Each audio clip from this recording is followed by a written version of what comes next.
I'd like to thank all of our witnesses for coming here today to testify on very important aspects of one of the most pressing issues of our time. Dr. Garvey and Dr. Hoffert, is climate change real? Climate change has been taking place over all geologic history. Climate change from fossil fuels is not only real, but it is happening at much higher rates than we have recorded in the geologic record. Thank you, Mr. So Hoffert. there is no doubt about that. Thank you, Mr. Hoffert. I apologize. I have to be expeditious with how I ask these questions. Dr. Garvey, would you agree? Yes, I would. Are large corporations' use of fossil fuels one of the primary causes of climate change that we're seeing today? Yes, is the simple answer. Same here. Yes. And how long has there been roughly a scientific consensus surrounding those two facts? I would say roughly 20 years, and that consensus is of actively working scientists who publish in peer-reviewed journals.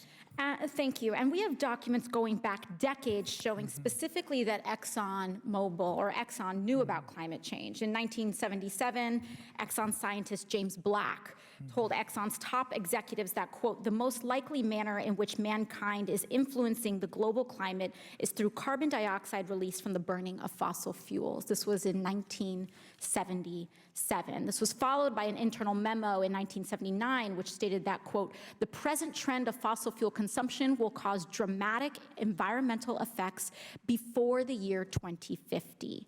Dr. Garvey, would you say that the folks you worked with at Exxon agreed with the consensus on climate change? Wholeheartedly.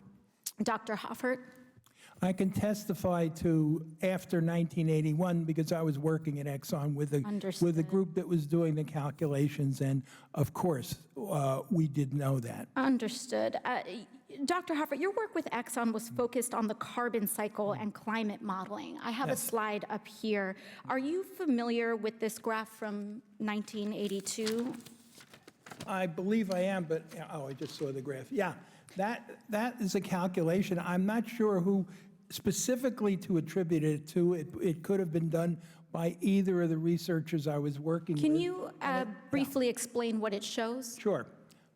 What it shows is a projection into the future of carbon dioxide levels and climate change associated with those carbon dioxide levels coming from fossil fuels. I don't have time for a detailed explanation, but that's it. Briefly. And it's a very accurate representation of what today's climate change actually is. So this was a model from 1982 with startlingly accurate projections into the present That's correct. The orange line shows the actual level of carbon dioxide in the atmosphere through this year.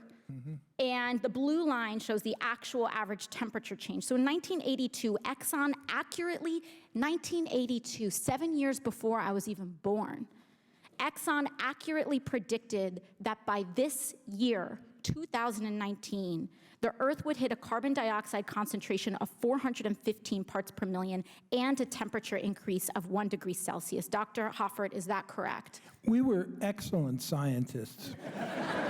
Yes, you were. Yes, you were. So they knew.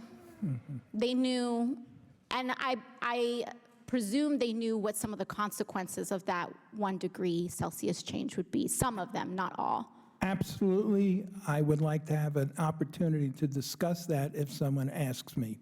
Dr. Hoffert, you have previously said that Exxon's historic denial was immoral and greatly set back efforts to address climate change. That's correct, yes? It is correct that I said that. I have good reason to say it. And in 1998, API's Global Science Communications Team Action Plan, which involved Exxon, Chevron, Southern Company, and more, laid out the industry's denial campaign. They knew that they were going to dump unknown at that time amounts of money, but a large investment in a climate denial and doubt campaign in the United States and around the world, correct? To the best of my knowledge, that's true. They said, but I didn't know of that personally. They said victory would be achieved when, quote, average citizens, quote unquote, understand uncertainties in climate science. Dr. Garvey, would you say these goals accurately represent the mission of Exxon in the past and today? Not in the past, certainly not when I was there. Would you say that currently the current environment that is fostered around doubt on scientific consensus could be a result of lobbying from the fossil fuel industry? I would say so, but I should let my cohort, you should answer that. Sure, Dr. Oreskes? 350 pages on that in my book, Merchants of Doubt. Thank you very much.